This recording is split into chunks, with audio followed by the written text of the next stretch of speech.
নরওয়ের প্রধানমন্ত্রী জোনাস গর স্টোরের সঙ্গে যৌথ বিবৃতি শেষে ভারতের প্রধানমন্ত্রী নরেন্দ্র মোদী যখন অনুষ্ঠানস্থল ত্যাগ করছিলেন তখন নরওয়ের সাংবাদিক হেলা ল্যাং তাকে প্রশ্ন করেন বিশ্বের সবচেয়ে স্বাধীন সংবাদ মাধ্যমের প্রশ্ন তিনি কেন এড়িয়ে যান। মুহূর্তেই সেই দৃশ্য ছড়িয়ে পড়ে আন্তর্জাতিক গণমাধ্যমে। Prime Minister Modi, why don't you take some questions from the freest press in the world? এরপর অসলোতে ভারতের দূতাবাস কর্তৃক আয়োজিত পররাষ্ট্র মন্ত্রণালয়ের প্রেস ব্রিফিংয়েও উত্তেজনা দেখা যায়। হেলা ল্যাং সেখানে মানবাধিকার, গণমাধ্যমের স্বাধীনতা এবং ভারত নরওয়ে সম্পর্ক নিয়ে একাধিক প্রশ্ন তোলেন এবং তাৎক্ষণিক উত্তর দাবি করেন। পরিস্থিতি কিছু সময়ের জন্য উত্তপ্ত হয়ে ওঠে। Let me answer the question. You don't answer the question. Please You're don't talking about interrupt human me. rights. Please don't This is a interrupt me. human rights You ask me a question. No, you don't Please. answer the question. This is my press conference. বিবিসিকে দেওয়া এক সাক্ষাৎকারে হেলা ল্যাং বলেন, সাংবাদিক হিসেবে প্রশ্ন করা তার দায়িত্ব।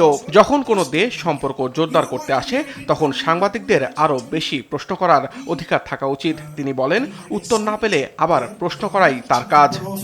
20 world leaders came and participated in it. তিনি আরও জানান, নরওয়ের মতো দেশে সাধারণত রাষ্ট্রপ্রধানরা সাংবাদিকদের প্রশ্নের উত্তর দেন, কিন্তু ওই ঘটনার সময় তিনি সন্তোষজনক উত্তর পাননি বলে দাবি করেন। তার ভাষায় আলোচনার মূল বিষয় থেকে সরে গিয়ে অন্য প্রসঙ্গে চলে যাওয়া হয়েছে।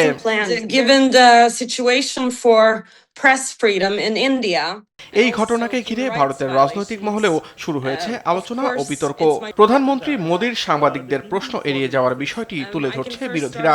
অন্যদিকে সরকারপন্থীরা এটিকে কূটনৈতিক প্রোটোকল ও অপ্রাসঙ্গিক বিতর্ক বলে মন্তব্য করছে। But a little bit of the problem with that setting, in my opinion, which I also tried to ask. গণমাধ্যমের স্বাধীনতা, কূটনৈতিক শিষ্টাচার আর প্রশ্ন করার অধিকার সবকিছু মিলিয়ে নরওয়ের এক সাংবাদিকের প্রশ্ন এখন শুধু একটি ঘটনা নয়, বরং আন্তর্জাতিক অঙ্গনে আলোচিত একটি রাজনৈতিক ও মিডিয়া বিতর্কে পরিণত হয়েছে। Don't come to these press conferences to talk about what Samiul Shihab, RTV। super well, usually.